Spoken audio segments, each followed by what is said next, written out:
I was lying in a hospital bed fighting for my life, and my parents didn't come. Why? Because my sister needed help walking her dog. That was the night I realized the truth. And the letter I left behind would change everything forever. My name is Lisa. I'm 26 years old.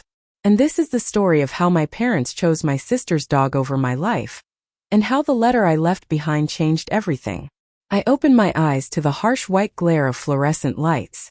A plastic oxygen mask clung to my face, and the steady beeping of a heart monitor was the only rhythm in the sterile ICU room. My throat was raw, my skin itched like fire, and every breath felt like I was inhaling through a straw. The last thing I remembered was collapsing at my desk at work, my vision going black while my colleague Natalie screamed for help. "Welcome back," a nurse said gently, noticing my eyes flutter open. "You gave us quite a scare."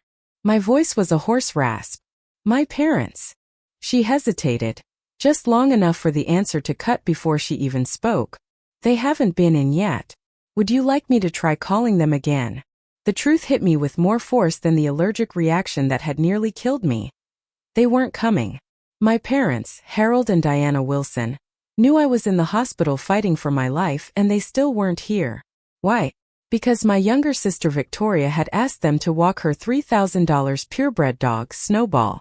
It wasn't the first time they had chosen her over me. I had been born into this role, the responsible, self-sufficient eldest, while Victoria, 3 years younger, was the golden child. Every memory of my childhood carried the same undertone. I was the supporting character in a story where she was always the star. When I was 7, I won the school science fair. My blue ribbon earned me a distracted pat on the head before they rushed outside to watch Victoria ride her bike without training wheels. In high school, I qualified for the state swimming championships. Dad said he was proud, but he couldn't attend because Victoria had a bad cold and needed him at home. By the time I got to college, I'd learned not to expect much. They told me they could only help one of us financially, and since Victoria wasn't academically inclined, she needed it more. I worked 3 jobs to pay my tuition. Victoria dropped out after 1 semester, got a brand new car, and spent her days shopping and posting selfies. Even after I graduated with honors, landed a marketing job, and moved out on my own, I kept trying to earn their approval. I visited on holidays, brought thoughtful gifts, and listened to endless conversations about Victoria's latest whims. I told myself they didn't mean to hurt me. Then came Snowball. They knew I had a severe autoimmune disorder triggered by animal dander. They knew prolonged exposure could hospitalize me. But when Victoria announced she wanted a Samoyed, my parents bought it without hesitation, then converted their home office into the dog's personal suite. "Victoria really needs this dog for her emotional well-being," Mom told me, as if that outweighed my physical health. I should have taken it as the final warning, but I didn't. I still believed deep down that if I tried hard enough, they'd choose me someday. 3 months ago, I thought that day had finally come. Mom called, inviting me to dinner. "I'll make your favorite lasagna. Dad will pick up that cheesecake you love." I bought a new dress, a nice bottle of wine, and doubled my allergy medication to be safe. But when I arrived, Snowball was there, shedding, barking, and rolling around on the couch. "Mom, you know I can't be around dogs," I said, my chest already tightening. "You'll be fine for one evening. Take another pill," she replied. By dessert, my eyes were swollen, my skin was covered in hives, and I could barely breathe. "You're always so dramatic," Victoria laughed, cuddling Snowball. I left before coffee. 3 days later, I woke up feeling like a truck had parked on my chest. I tried to push through, even driving to work for a big presentation, but by midday I was barely conscious. Natalie insisted on taking me to the ER. On the way, I called my parents. No answer. I called Victoria. She was busy at the dog park. The hospital staff called them repeatedly. Finally, a nurse reached them. "Your daughter is in critical condition. This might be her last night." My father's reply? "We can't come tonight. We have to pick up Victoria after she walks her dog." My mother added, "Surely she'll stabilize. We can visit tomorrow." Tomorrow. They were willing to risk that I wouldn't live to see it. That night, as the nurse Ellie held my hand and told me to hang in there, something inside me broke. The fantasy that they'd ever truly see me, that I could ever earn their love, shattered. And in its place grew a quiet, steady resolve. If I survived this, things would change. And I knew exactly how. I don't know exactly when the moment of clarity turned into a plan. Maybe it was in the dead of night, when the ICU was quiet except for the mechanical hum of machines keeping me alive. Maybe it was when Ellie, the nurse who'd been checking on me every hour, gently squeezed my hand and said, "You deserve better than this." Or maybe it had been building for years, buried under decades of excuses, until my parents' choice that night ripped the last bandage off. What I do know is that by the second day in the hospital, my body was starting to stabilize, but my mind was in overdrive. I was too weak to move much, so I lay in that bed and replayed my entire life, every instance where I had been overlooked, diminished, or outright discarded in favor of Victoria. It was like watching a movie I'd seen 1,000 times. Only now I could finally see the plot for what it was. When Dr. Rivera, the immunology specialist, came in to update me, she was calm and matter-of-fact. "Lisa, you experienced a severe biphasic anaphylactic reaction. The initial exposure triggered your symptoms, but the second wave hit harder because your immune system was already compromised by your autoimmune condition. Without timely intervention, you could have gone into full organ failure." I swallowed hard. Could I have? She looked me dead in the eye. Yes, this could have been fatal. The words hit me like a cold slap. Not because I didn't already know how close I'd come, but because it confirmed exactly how far my parents had been willing to go in their neglect. That afternoon, Natalie came to visit. She'd been by every single day since the ambulance rushed me to Mercy General. She brought fresh clothes, snacks, and updates from work. But more than that, she brought something I hadn't realized I was starved for: genuine concern without obligation. "Their nurse told me she called your parents," Natalie said, her voice tight with disbelief. "She told them you might not survive the night, Lisa. And they still didn't come. They had to pick up my sister." I murmured, my voice flat, like I was talking about a stranger's family. Natalie's eyes flashed with anger. "You know that's not normal, right? That's not just bad parenting, that's cruelty." I wanted to argue, to defend them out of habit, but the words wouldn't come, because deep down I knew she was right. That night, Ellie came in to check my vitals, but instead of leaving right away, she lingered by my bed. "Your friends have been in and out all day," she said. "Flowers, cards, snacks. You've got quite the fan club." I tried to smile, but my chest ached. "It's nice. Makes up for." My voice trailed off, because saying my family not showing up out loud felt like pressing on an open wound. Ellie gave me a look of quiet understanding. "Sometimes the people who show up for you aren't the ones you expected. And sometimes that's the family you keep." Her words stayed with me long after she left. By the morning of my third day, I asked Ellie for paper and a pen. "Do you need to write something down for the doctors?" she asked. "No," I said. "It's for my parents." She didn't ask questions, just brought me a clipboard and a fresh stack of lined paper. I set the pen down for a moment, staring at the blank page. My hands trembled, not from weakness, but from the weight of what I was about to do. This letter wasn't going to be another polite, careful plea for understanding. It was going to be the truth. Unfiltered. I started slowly. "Dear Mom and Dad." And then it poured out: 26 years of hurt, disappointment, and unacknowledged accomplishments. The blue ribbon from the science fair they barely noticed. The graduations they skipped. The birthdays they forgot. The hospital visits they didn't make. And finally, the night they chose Victoria's dog over my life. I didn't just list the incidents. I told them what it felt like to grow up knowing I would always be second place in my own family. I told them how I had spent my life bending over backwards to earn what they gave Victoria freely. Their time, their attention, their love. I told them I was done. By the time I finished, my hand ached and my eyes burned from crying. But there was also a strange calm inside me. This wasn't a tantrum. This wasn't revenge. It was clarity, and a boundary I should have set years ago. I folded the letter carefully, slid it into the envelope Ellie had found for me, and wrote their names on the front in firm, deliberate strokes. Then I set it aside, knowing exactly how I wanted them to receive it. I wasn't going to hand it to them.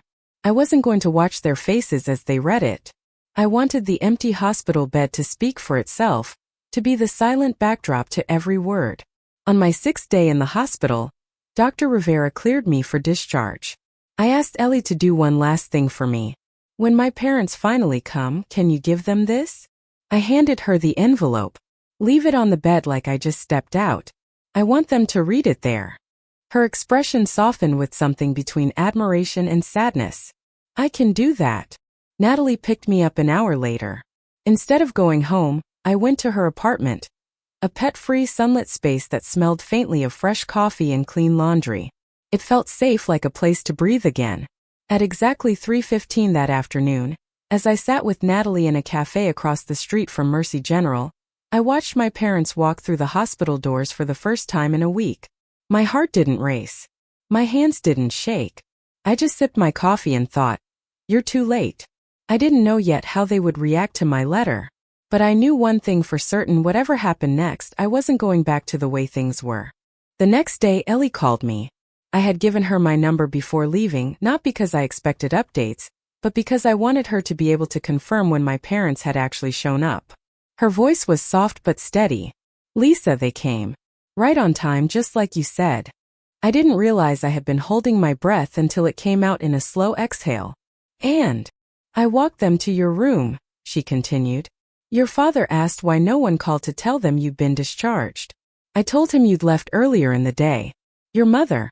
She went straight to the bed. The envelope was sitting there. She knew immediately it was from you. I could picture it. My name scrawled in my handwriting, stark against the white hospital sheets. "They opened it together," Ellie said. "I stepped outside to give them privacy, but I could see through the glass in the door." Your mother went pale. All the color drained out of her face. She sat down about halfway through reading, like her legs wouldn't hold her. Your father's face. I've never seen someone look so angry and so lost at the same time. He crumpled the letter in his fist, then smoothed it back out, like he couldn't decide if he wanted to destroy it or keep it. "What did they do after?" I asked, my voice low. "They stayed for 45 minutes, Ellie said. "Not much talking. Your mom kept staring at the bed. Your dad paced a little, then sat beside her. When they finally left, she was crying. He looked like he'd aged 10 years in an hour." I stayed quiet for a moment, letting the image settle in my mind. I thought maybe I'd feel satisfaction, or maybe a pang of guilt. But what I felt was distance, as though I was hearing about strangers. "Thank you for telling me," I said finally. Ellie's voice softened even more. "You deserve people who show up for you, Lisa. Don't forget that." After we hung up, I stared at the ceiling of Natalie's guest room. I'd imagined them reading my words so many times over the past few days, but the reality was almost anticlimactic. My letter wasn't a magic spell. It wouldn't undo decades of neglect or force them into instant self-awareness. It was just the truth. And the truth is heavy when you've spent your life avoiding it. For the next 6 days, there was nothing. No calls, no texts, no unannounced appearances at Natalie's apartment. The silence was louder than anything they could have said. Then on the 7th day, my phone lit up with "Mom." I didn't answer. The voicemail came through a minute later. Her voice was clipped, controlled. "Lisa, this is your mother.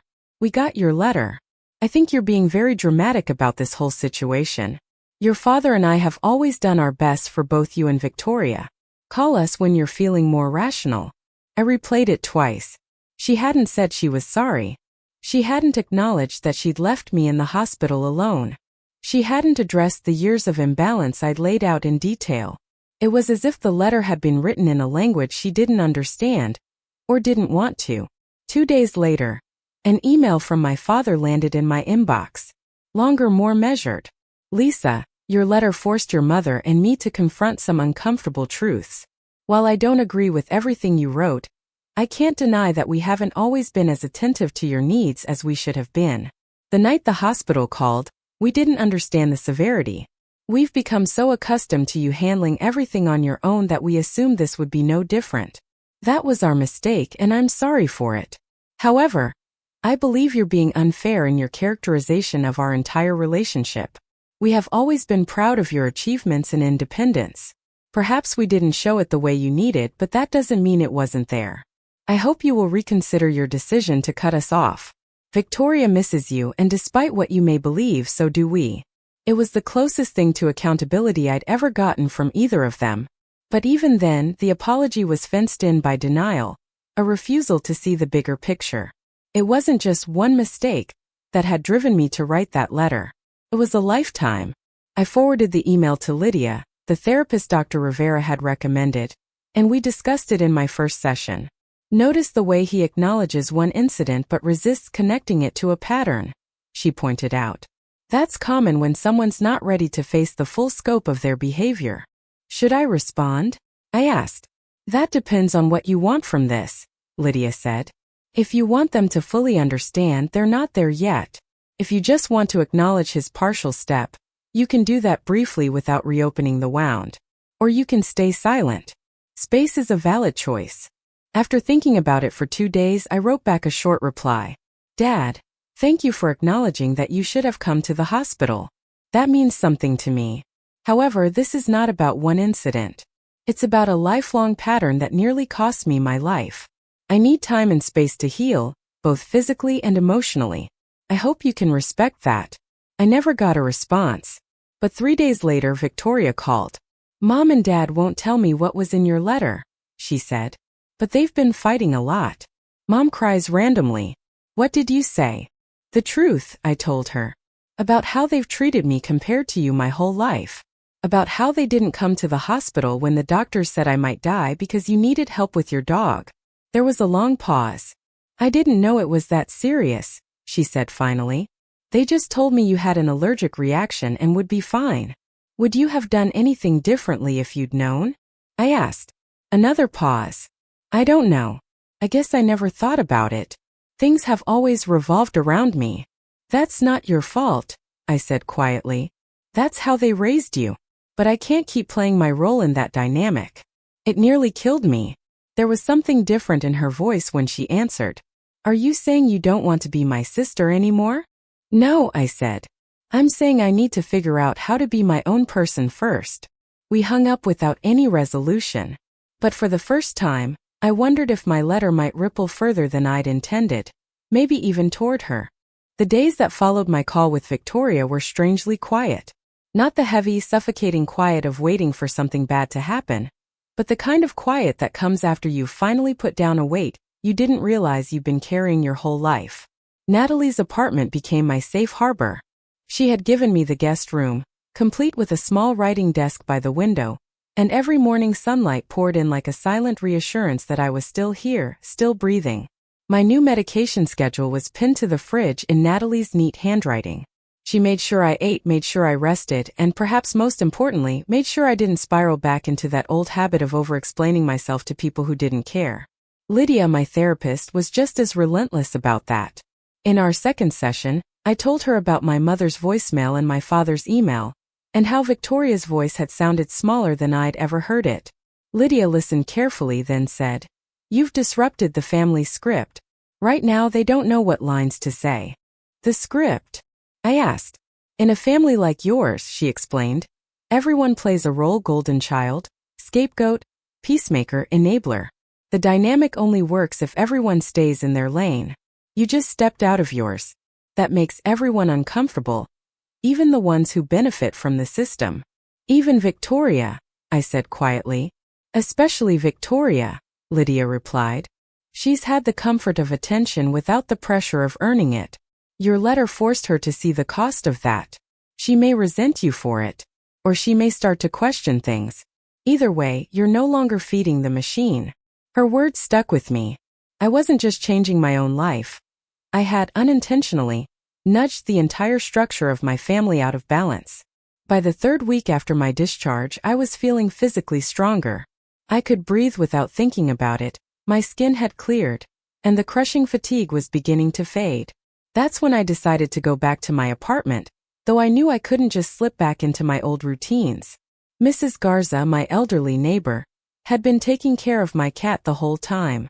When I unlocked my door, the first thing I saw was her note on the counter. Welcome home, Mija. Your little one missed you. Next to it was a Tupperware container of homemade soup. I didn't realize until that moment that my hands were shaking, because for the first time in weeks, I was home in a place that was mine, free from anyone's shadow. That night, I sat at my kitchen table and rewrote my emergency contact forms, removing my parents' names and replacing them with Natalie's and Mrs. Garza's. I even updated my medical directive to make it clear that under no circumstances were my parents to be consulted if I was incapacitated.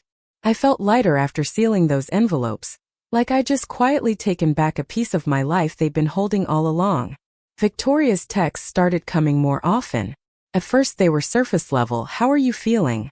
Did you eat today?" But gradually they became more curious. One night she asked, "Was it really that bad growing up for you? I mean, I knew they liked to brag about me, but I thought you didn't mind." I could have told her the easy version, but something in me refused to sugarcoat it anymore. "I minded," I texted back. "I minded that I had to get perfect grades, perfect awards, perfect jobs just to get a nod from them, while you got a standing ovation for existing." She didn't reply for an hour. Then, "I don't know what to say to that." "You don't have to say anything," I wrote. "Just think about it." That was the first time I sensed a real crack in her golden child armor. But the quiet didn't last. For weeks after my discharge, just as I was settling into my own rhythms again, my parents showed up at my apartment without warning. I saw them through the peephole, standing side by side like they were about to stage an intervention. My first instinct was to pretend I wasn't home. But then I remembered Lydia's words about boundaries, and how I had the right to set them. When I opened the door, I didn't step aside. "Lisa," my mother said, her voice tight but trying for warmth, "you look well. What are you doing here?" I asked evenly. "We need to talk," my father said. "This has gone on long enough. You can't just cut your family out of your life over one misunderstanding." One misunderstanding. My stomach tightened but my voice stayed steady. "You didn't come to the hospital when the doctors said I might die. That's not a misunderstanding. That's a choice. We had other responsibilities," my mother said, bristling. "Victoria needed. Her dog walked," I finished for her. "Yes, I know. I wrote it in the letter you apparently read." My father's jaw tightened. "You're being unfair. We've done everything for you girls." "No," I said. "You've done everything for Victoria. I learned how to do everything for myself." For 15 minutes we went in circles. They accused me of being cold, ungrateful, dramatic. I told them I was done being the scapegoat.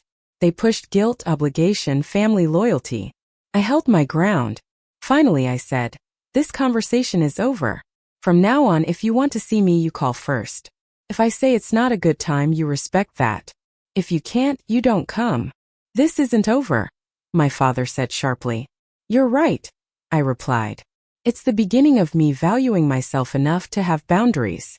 And then I closed the door. That night, Victoria texted me. "Mom and Dad came home upset. Dad says you've changed. Mom's crying. What happened?" I typed back, "I stood up for myself. It's new for all of us." Her reply came 10 minutes later. "I think I need to learn how to do that too." I stared at those words for a long time, wondering if maybe, just maybe, this was the first step towards something I'd never imagined possible. A real relationship with my sister, one not built on our parents' favoritism but on truth. The week after my parents' unannounced visit, I kept waiting for another knock at my door. But it never came. Instead, there was an odd stillness in the air, the kind that settles in after an argument so deep. No one's sure how to approach the next move. Victoria, however, started texting more often. First it was just, "How's work?" Or "Did you see that new restaurant near your place?" But then the question shifted, becoming more personal. One afternoon she called unexpectedly. Her voice was quieter than usual. "I've been thinking about what you said, about how things have always revolved around me." I stayed silent, letting her talk. I don't think I realized how much Mom and Dad shaped me into this version of myself. I thought it was just love. But it's like they kept me in this bubble where I didn't have to do anything hard. And now that I'm on my own, it's not working. "You moved out?" I asked, surprised. 2 weeks ago. Got an apartment across town." She paused. "Snowball's gone too. I gave him to a family friend with a big yard and kids who adore him. I realized I didn't actually want a dog. I wanted attention. And that wasn't fair to him or you." Her honesty startled me. "That's a big change. I guess your letter shook something loose in me," she admitted. "Not the one you left for Mom and Dad, the things you told me after. About feeling like you had to be perfect. It made me think about how I've been using them too, in a way. Just for a different kind of approval. For the first time in years, I didn't hear the practiced defensiveness in her voice. I heard my sister, the one I'd built sandcastles with before the roles were assigned. "I'm glad you're starting to see it," I said. "But don't do it for me. Do it for yourself." "I know," she said. "But maybe we can both start over?" It wasn't an apology, but it was something. Meanwhile, I was making changes of my own. Moving past the health scare had given me a new kind of courage, the kind that doesn't wait for permission. I'd started taking night classes in strategic communications, with the quiet goal of positioning myself for a senior role at my marketing firm. My boss Brian had noticed. "You've come back sharper than before," he said during a meeting.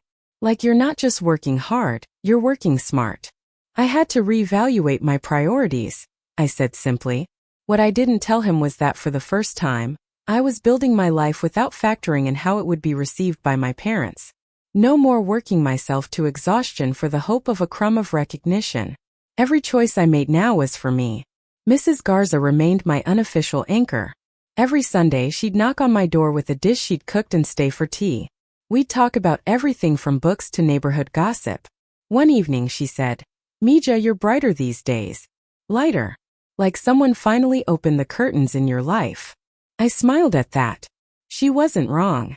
And yet, in the background, I could sense my parents circling. The monthly call they insisted on making was due any day. I knew it wouldn't be about reconciliation. They weren't ready for that. It would be about testing boundaries, seeing if they could chip away at the space I'd created. Sure enough, the call came on a Thursday evening. My father's voice was deliberate, measured. "Lisa, your mother and I would like to invite you for Sunday dinner. We thought it might be time to put all this behind us." Behind us. As if what happened could be packed into a neat little box and buried without acknowledgement. "I'm not ready for that," I said evenly.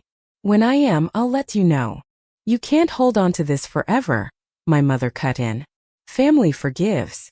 "I have forgiven," I said. "But forgiveness doesn't mean going back to the same patterns. It means moving forward differently. And right now, that means with distance." There was a sharp inhale on the other end. Then my father muttered something about making things harder than they need to be.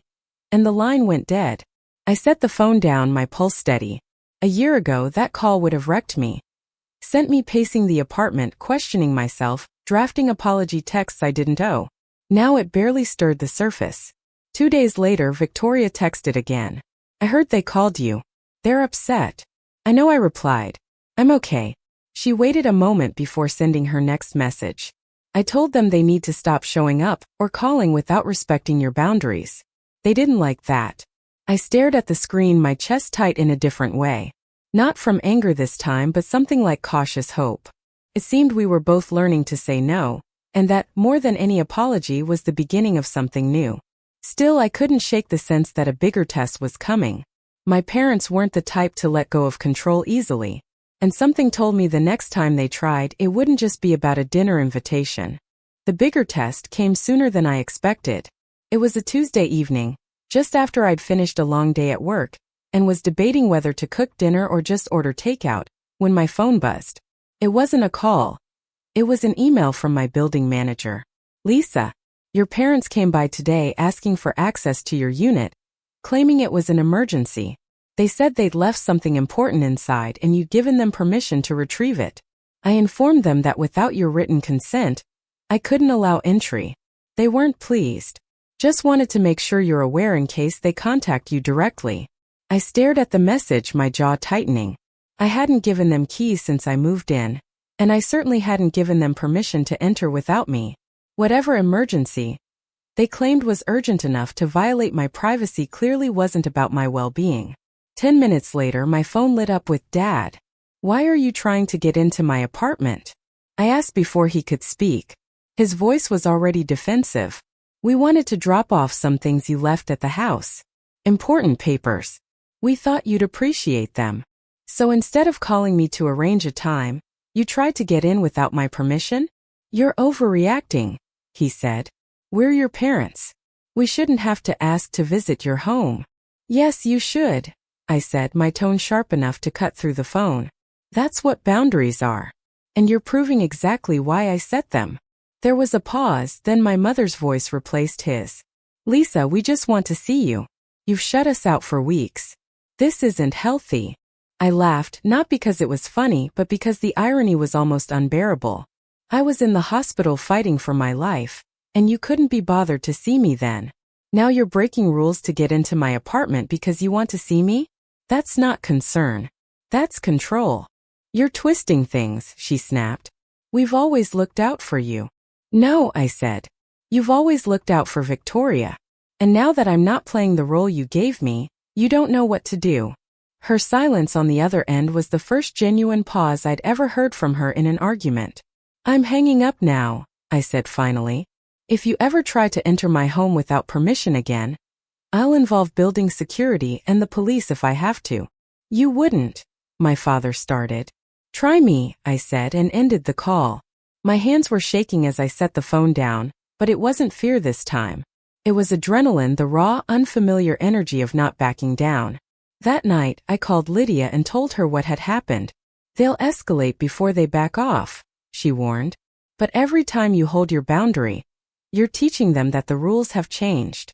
She was right. And I suspected the next escalation was already being plotted. Sure enough, a week later I got another call, this time from Victoria. They cornered me at brunch, she said. Told me you're being ridiculous, that you've let outsiders poison you against them. They want me to talk sense into you. And what did you say? I asked. That you don't need me to speak for you, and that if they can't respect your space, maybe they should think about why. I was quiet for a moment. That's a big shift for you. I'm learning, she said simply. You're not the only one breaking the family script. Her words made me realize something. Maybe my letter had planted more than one seed. Still, I could feel a bigger storm building. My parents weren't used to losing control. And when people like that feel it slipping away, they don't just fade into the background. They push harder. I didn't know what form that push would take. But I had a feeling it would force me to show just how much I'd grown. And when it came, I intended to be ready. The storm broke on a Saturday morning. I was halfway through my first cup of coffee when my phone buzzed with a string of texts from a college friend I hadn't spoken to in months. Lisa, are you okay? Just saw what your parents posted on Facebook. My stomach nodded. I didn't even have to open the app to know this wasn't going to be good. When I finally did, there it was, a public post from my mother, complete with a photo of me from years ago, smiling at some family barbecue. It breaks our hearts that our eldest daughter has cut us out of her life over a misunderstanding. We've always done our best for her and her sister. Please keep our family in your prayers during this difficult time. The comments were worse. Friends of theirs, neighbors I barely remembered, all chiming in about how children today don't appreciate their parents, and families should stick together no matter what. The story they were spinning was clear. I was the ungrateful daughter who'd turned cold for no reason. The anger was instant and hot, but underneath it was something colder. A sharp, crystalline clarity. This wasn't just a manipulation. This was a public attempt to rewrite the truth before I could. I didn't comment. I didn't call them. I didn't give them the satisfaction of a public brawl. Instead, I took a screenshot and sent it to Lydia. She called within minutes. This is exactly what we talked about, she said. When you stop playing your assigned role, people will try to cast you as the villain to maintain their version of reality. The question is, do you respond and how? I don't want to get dragged into a public fight, I said. But I also don't want to let their version stand uncontested. What if you told your story on your own terms, not to them, but to people who will actually hear it? That idea lodged itself in my brain and stayed there. 2 days later, Victoria called. Her voice was tense. They're telling everyone you're having some kind of breakdown, that you've been influenced by friends who want to turn you against the family. I laughed bitterly. Friends like the ones who drove me to the ER while they were at the dog park? She hesitated. Lisa, they're not going to stop. They're already trying to get relatives to call you, to talk some sense into you. It was exactly the kind of escalation Lydia had warned me about. But this time, instead of shrinking from it, I felt a strange calm. Let them call. Let them push. I wasn't the same person they'd been dealing with for 26 years. The following weekend, I attended a networking mixer through my night classes. It was there, in a conversation with a local nonprofit director, that an unexpected opportunity landed in my lap. They were looking for a communications consultant to help reframe their public messaging, to tell the truth about their work after years of misrepresentation by critics. I'd spent my career helping brands find their authentic voice. Now I realized I could do the same for myself. I took the contract, and in the quiet hours at home, I started drafting something else, my own account of what had happened. Not a rant, not a takedown, but the truth. Every word was deliberate. I wasn't going to stoop to their level. I was going to tell my story with the same precision I gave to my clients. The final draft wasn't for social media. Not yet. It was for me.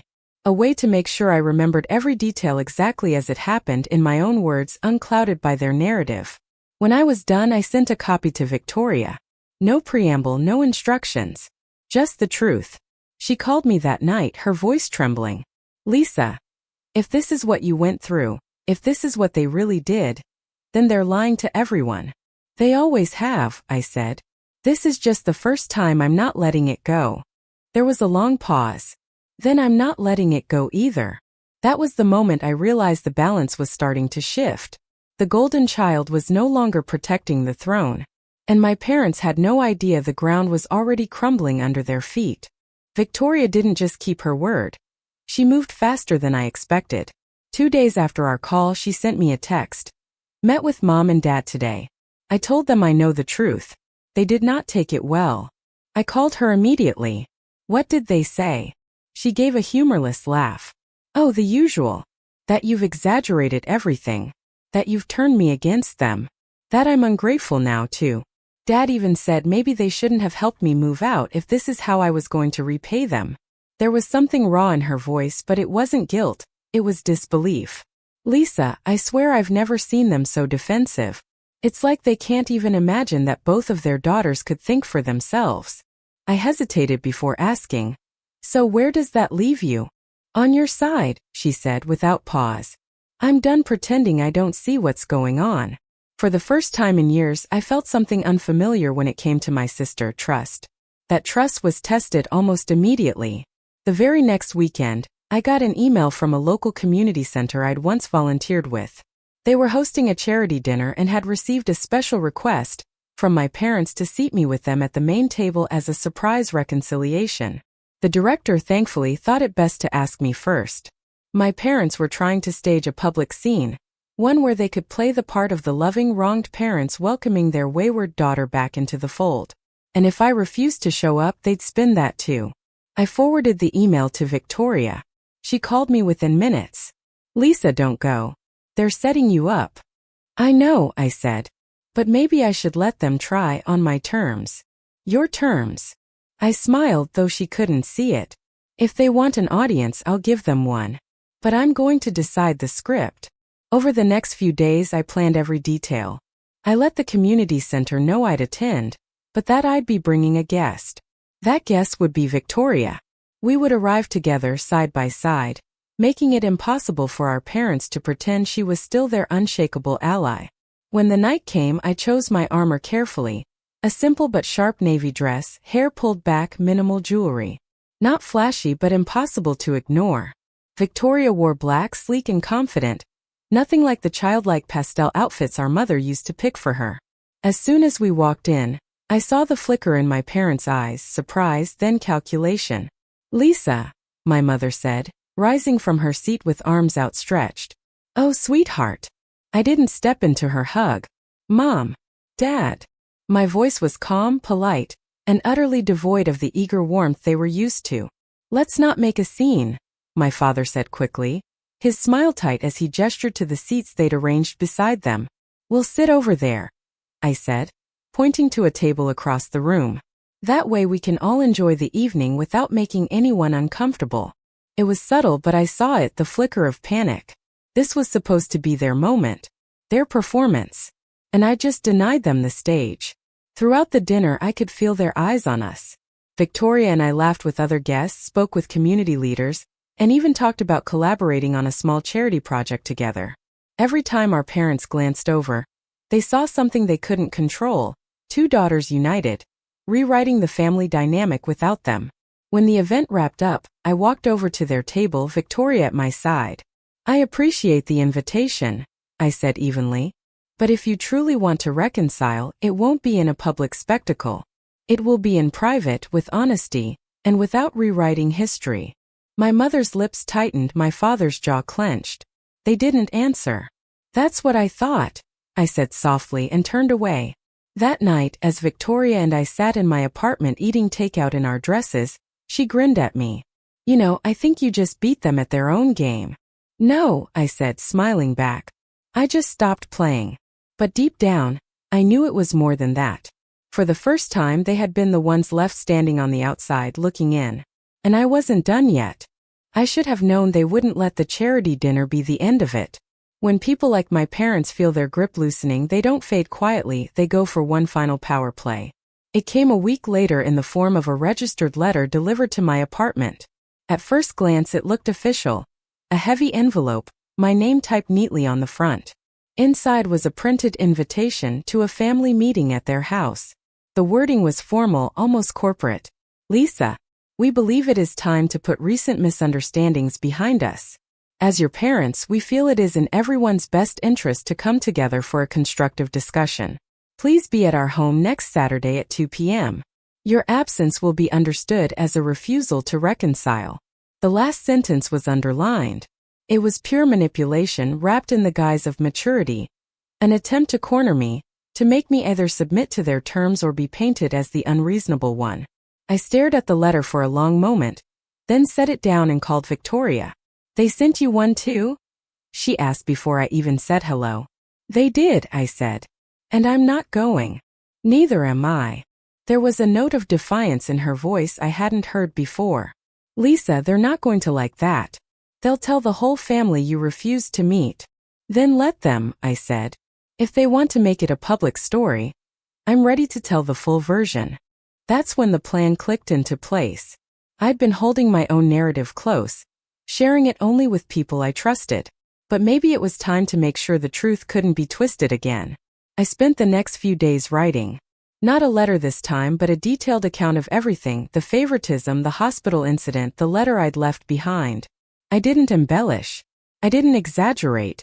I wrote it exactly as it happened, raw and unfiltered. And then, I sent it to a select group of extended family members, old family friends, and mutual acquaintances who had been fed my parents' version of events. The responses trickled in over the next 48 hours.